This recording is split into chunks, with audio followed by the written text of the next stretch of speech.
I am the Good Shepherd. John 10, verse 11, New International Version.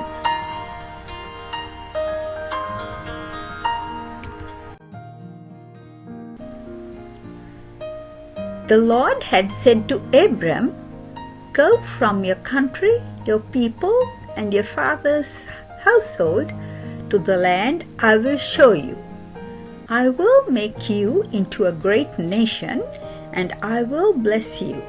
I will make your name great, and you will be a blessing." Genesis 12, verses 1 and 2, NIV.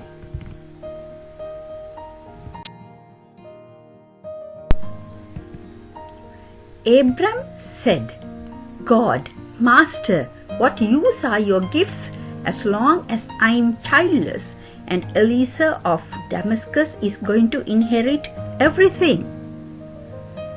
Then God's message came, "Don't worry, he won't be your heir. A son from your body will be your heir." Then he took him outside and said, "Look at the sky. Count the stars. Can you do it?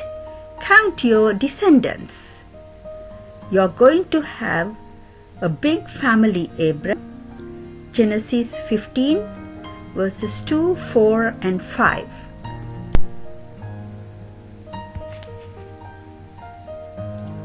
This promise that his descendants were going to be as countless as the stars was given to Abram when his wife Sarah was past the age of childbearing.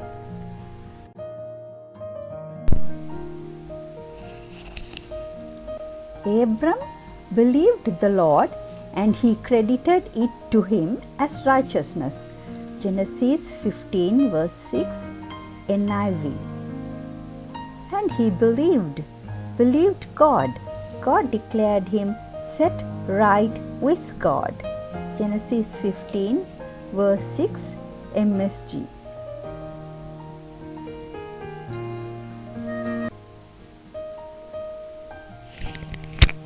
In this video, I am using two versions of the Bible, namely the New International Version and the Message Bible, to bring clarity to this message.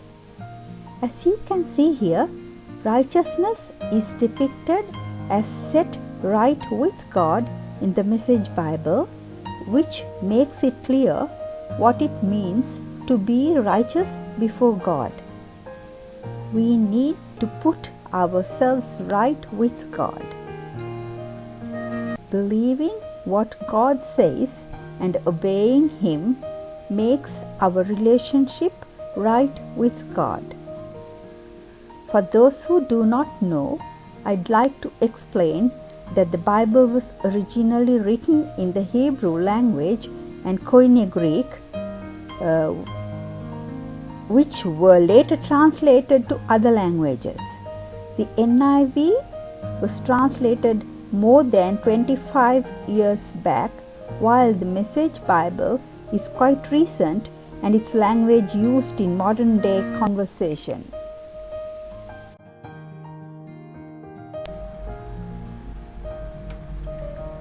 "You foolish Galatians, who has bewitched you?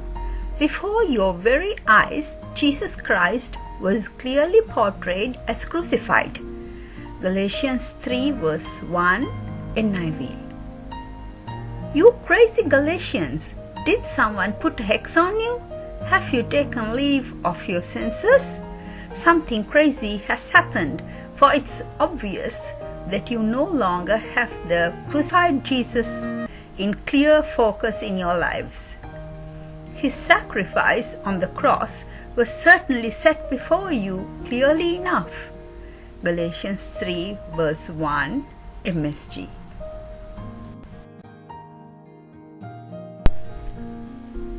I would like to learn just one thing from you. Did you receive the Spirit by the works of the law or by believing what you heard? Galatians 3, verse 2, NIV. Let me put this question to you. How did your new life begin?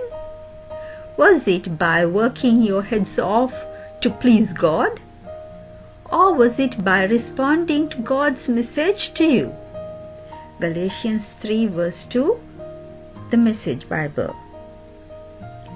There was a situation in the church in Galatia where some people were misleading the Christians, asking them to observe the law of Moses. This letter is written to bring the Christians in Galatia back to the true faith and practice. Now, let's see how this applies to us today.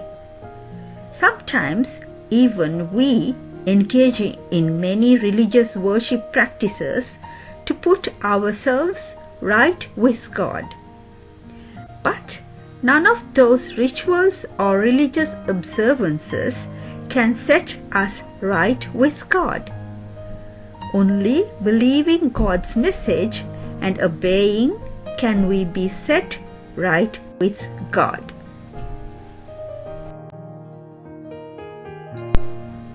If you belong to Christ, then you are Abraham's seed and heirs according to the promise. Galatians 3:29 NIV.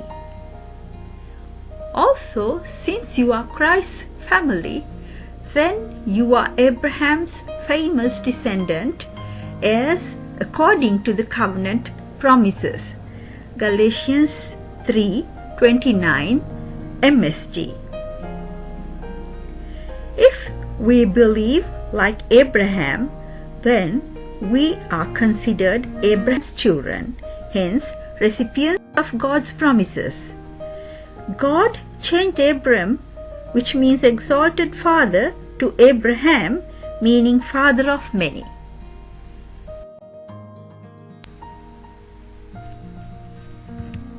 My sheep listen to my voice.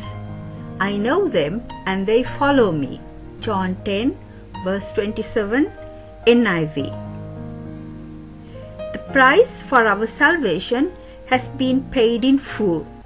From now on, we are expected to maintain a righteous lifestyle, a life set right with God, having a right relationship with God.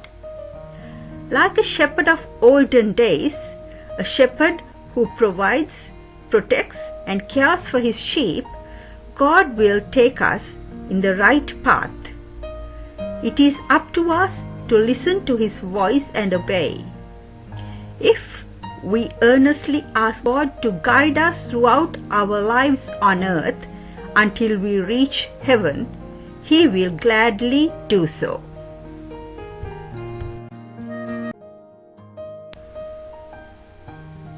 I give them eternal life, and they shall never perish. No one will snatch them out of my hand. John 10 verse 28 NIV.